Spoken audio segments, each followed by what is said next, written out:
Good morning, Barb. Good morning to you. I heard that last year was a really challenging year for you. Yes, it was.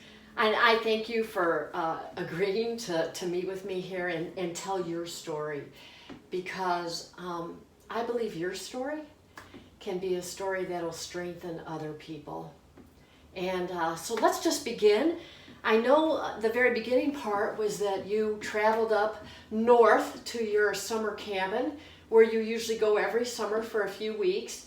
And then it didn't turn out quite the way you thought. So why don't you just share what happened next? Okay. Well, I had arrived probably a couple days before at my cabin on Lake Huron. And that morning, one of the mornings, I headed over to my sister's, who just lives a couple blocks away, and we were having coffee on her porch, and all of a sudden she started laughing.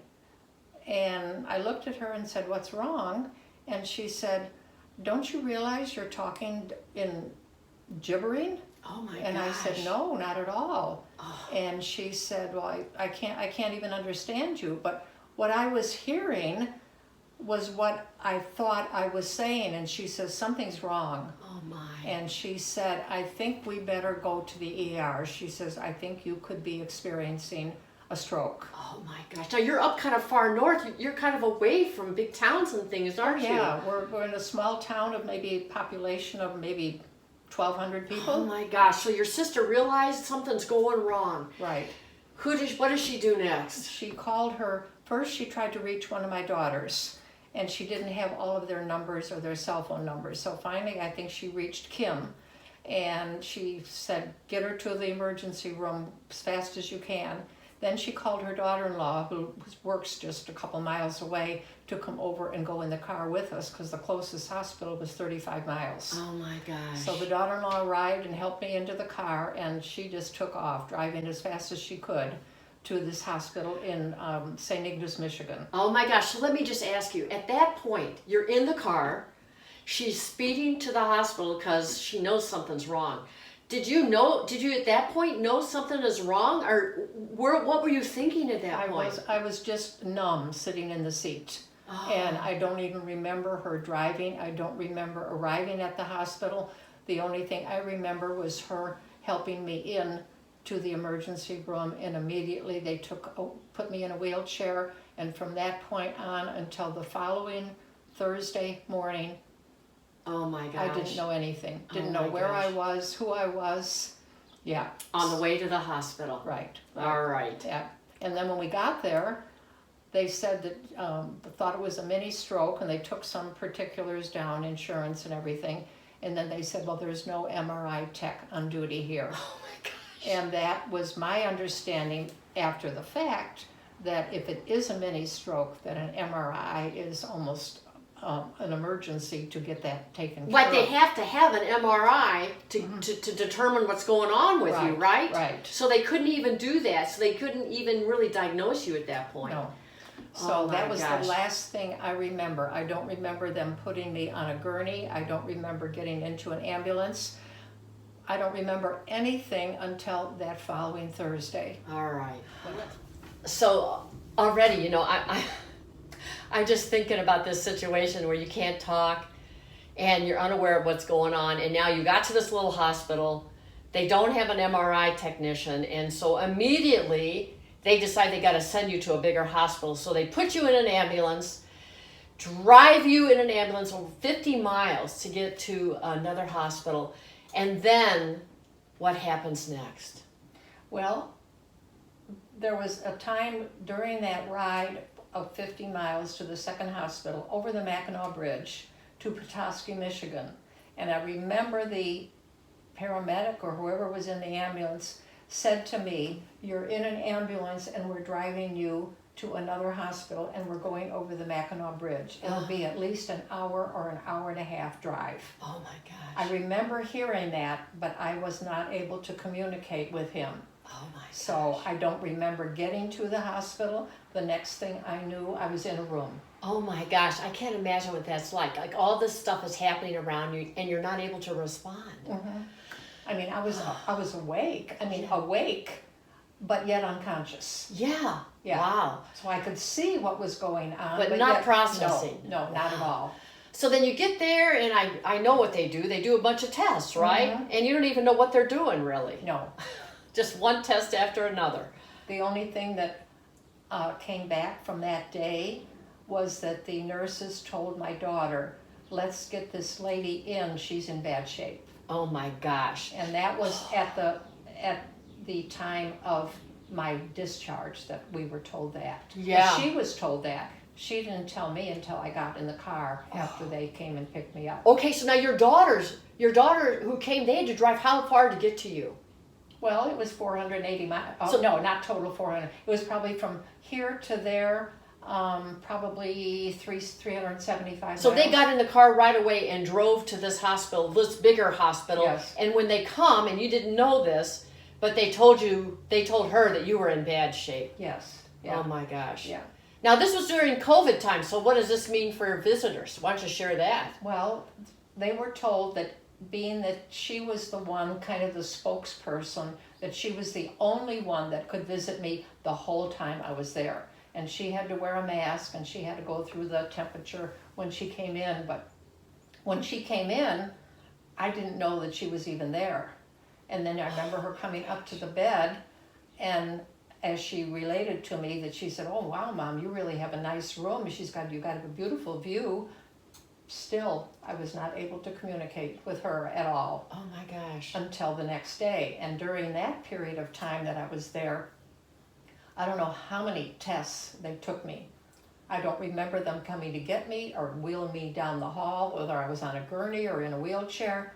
I don't remember any of that. Oh my gosh. Well, I'll remember something to share with you, and I'm sure you remember this. But your daughter, Kim, called me right away, and she said, you got to get my mom on the prayer list because I don't know what's happening. She might be having a bad stroke. And man, we sent that letter out to everybody, or actually email out to everybody. We had the whole church praying, and Kim was kind of calling me to fill me in on those details. So Tuesday morning, you had this episode, you went to a hospital, and then they urgently transferred you to this bigger hospital. It's the second day, and you still can't process or talk at all. And then tell me what happens the next morning. Okay, the next morning, there was 2 nurses, one male and one female, that kept coming to me and saying, what's your name? What's your birth date? And the one male, I remember him standing next to me, and he kept saying, Barbara, you can do it, you can do it.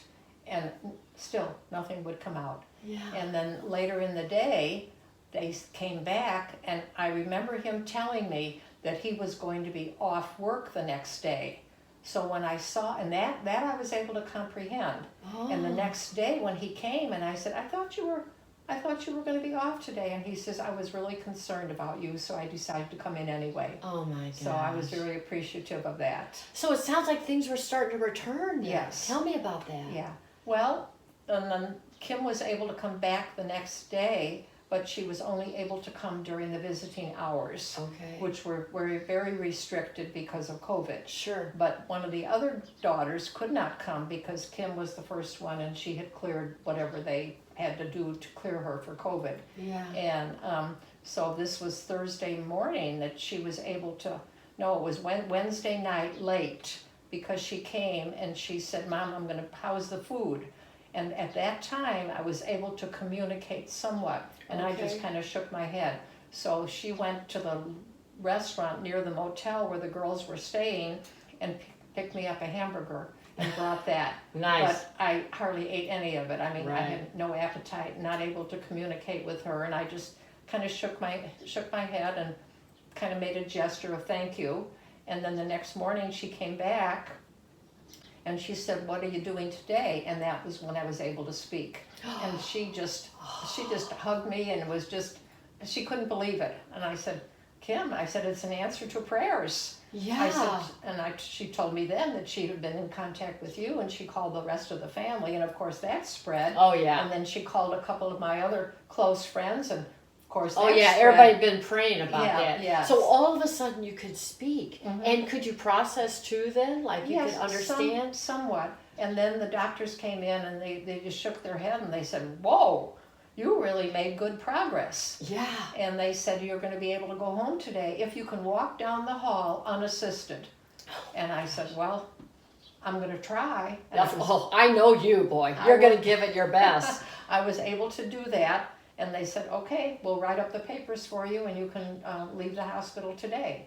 And then he said, we've never seen anybody make such progress in such short of a time with all of the complications that you had when you came in.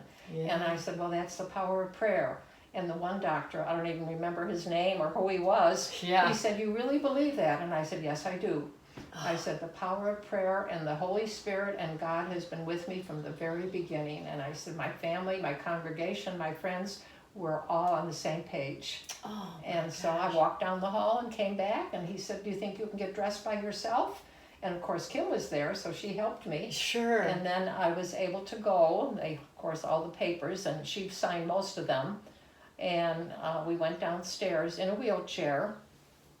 And the nurse that was pushing the wheelchair, or a volunteer, and she said, I understand that you're the power of prayer lady. Oh my gosh, And word got out about and you. I said, yes, I believe I am. And she said, that's just unbelievable. She said, the doctor said that you believed in the power of prayer. And I said, yes, I do. Oh my gosh. And then my 3 girls were there with the vehicle. Actually, they had my son-in-law's truck. And we got in the car, and of course they were ecstatic, and I was. Yeah. And they fixed me up in the front seat of the car. I had a blanket for me and a bottle of water, and we headed the 50, 60 miles back up to the cabin and spent a couple days up there. A couple days recuperating there, Yeah. right? And then I had to go back because my sister had all my stuff. Yeah. And Oh, yeah. I had the cabin was, the refrigerator was full of food. And, Yeah. and so we went back to the cabin. And then, of course, the family that was up there vacationing, of course, they all came over. Oh yeah. And we just I was very, very tired, very tired and weak. Yeah. But a couple days there, and then we headed home, and that was 480 miles to get back Oh home. my gosh. Yeah. Oh my Yeah. gosh. So, Oh, what a story. yeah. So Barb, now that we've all heard your story, and really some months have gone by now since all that happened, and as you have time to even reflect back on that now, what have you learned about yourself, or what has this experience taught you? It's taught me that my faith is actually stronger than I realized it was, Yes. and that I need to continue to live my life of faith and not profess it from the rooftops, but just from the way I live can be a testament to my faith and my Yes. belief in the power of prayer and the Holy Spirit and God with me. Yes. I don't know where I would be if I didn't have prayer and God to rely on a daily basis. Yeah. And it helps, actually, don't you think it helps you think about the future in a way that you don't have as many worries either? Yes, it does, but it's not easy to take the worries that I do have and have them be totally diminished because they don't totally go away. Because life still is hard sometimes. Yes, Right. yes, But you do know the power of prayer now. yes. Wow. Thank you so much for sharing your story with us. My pleasure, Barbara. Thank you. All right. Take care.